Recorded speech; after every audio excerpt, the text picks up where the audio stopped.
क्या कभी आपने कोई ऐसा व्यक्ति देखा है कि जो हमेशा मांसाहारी करता है?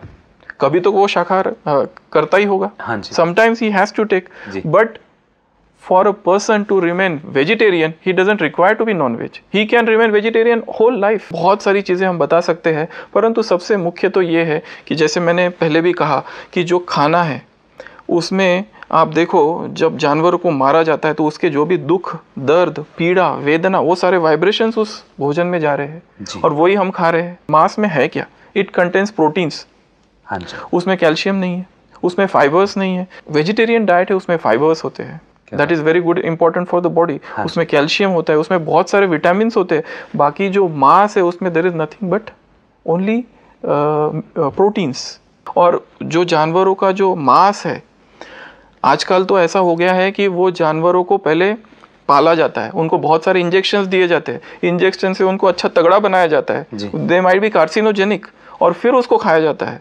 और जो भी भोजन है, जो मांस है, उसका आप अगर देखो, जो फ्रेश मांस है उसका कलर कुछ और होता है और जो अवेलेबल होता है उसका कुछ और होता है. उसमें भी वो लोग केमिकल्स डालते हैं. तो ये जो पीरियड है मांस बनना और खाना, उसमें बहुत बड़ा गैप है. And there is every chances that this meat can get infected by viruses. जी. तो ये भी मतलब बहुत सारी बातें हैं इसमें. अगर देखो, आपको अगर मांस आप खा रहे हो तो साथ में ये सारे वो जानवर के वाइब्रेशंस, उसमें वायरसेस, और हमारा शरीर उसको एक्सेप्ट नहीं करता है, फिर भी हम खा रहे हैं. और आपने जो बात कही कि भाई शारीरिक शक्ति बढ़ती है, तो आज ये सारे जो तथ्य मैंने आपको बताए, इसके बाद तो बहुत सारे ऐसे जो खिलाड़ी है उन्होंने भी, जैसे कि अभी वेजिटेरियन डाइट चालू कर दिया है. जी. मांसाहार से तो बहुत नुकसान ही है. मैं तो कहूँगा इससे जितना जल्दी हो सके हमें छूटना चाहिए, और जितना जल्दी हो सके, क्योंकि हमारे जीवन का लक्ष्य क्या है?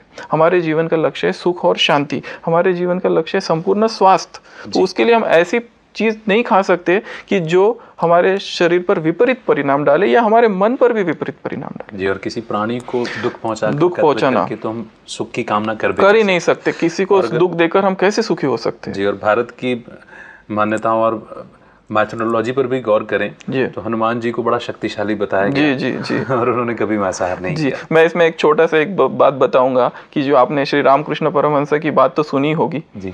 उनके पास एक व्यक्ति हमेशा आता था जो कि काली का जो मंदिर था वहाँ पर वो बकरा मतलब बलि चढ़ाता था जी. तो कुछ साल वो आया ही नहीं. तो अचानक एक दिन आ गया. तो रामकृष्ण जी ने उनसे पूछा कि भाई क्यों आजकल तुम बलि नहीं चढ़ाते? तो उसने कहा क्या करूं, दांत नहीं रहे ना.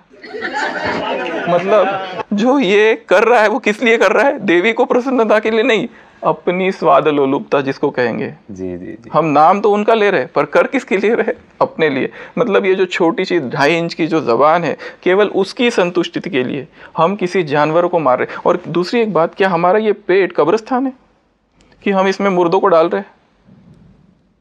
तो ये सोचने की बात है. बहुत सुंदर रिसर्च इस नॉन वेजिटेरियन डाइट के ऊपर हुआ. मेरे ख्याल से ऐसा रिसर्च और शायद कभी हुआ ही नहीं, क्योंकि ये जो रिसर्च है, इतना बड़ा रिसर्च हुआ, ये हुआ था लगभग 70s and 80s के बीच में जी. एक कैलिफोर्निया में यूनिवर्सिटी है, लूमा लिंडा यूनिवर्सिटी. तो उसमें लगभग 10,000 लोगों को लिया गया जी. और उन पर ये प्रयोग किया गया कि उनको सात्विक आहार खिलाया गया, वेजिटेरियन डाइट दिया गया जी. और इस प्रयोग का जो निष्कर्ष था वो ये था, बहुत ही चौंकाने वाला वो निष्कर्ष था, कि जिनको शाकाहारी भोजन दिया गया उनकी आयु बढ़ गई. और ये स्टडी ऐसा था कि पहले तो खाली 10,000 लोग, फिर बाद में by the end of the study about 96,000 people got attached to this study.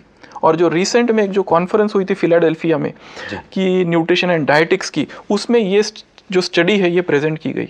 और उसमें कहा गया है कि जो लोग वेजिटेरियन डाइट लेते हैं उनका average life span is more about 6.5 to 9.5. More than that उनका जो ओबेसिटी, जो वेजिटेरियन डाइट लेते हैं उनमें ओबेसिटी की मात्रा कम है. और तीसरा और एक जो फिगर उन्होंने जो एक पैरामीटर उसमें अटैच किया हुआ था, इंसुलिन रेजिस्टेंस, कि भाई बीमारी है डायबिटीज़ की, दवाइयाँ काम करना बंद कर देती है, जिसमें बॉडी में इंसुलिन रेजिस्टेंस हो जाता है. तो ये जो वेजिटेरियन लोग हैं उनमें ये बहुत कम होता है. तो ये जो स्टडी था, this is really a very good study.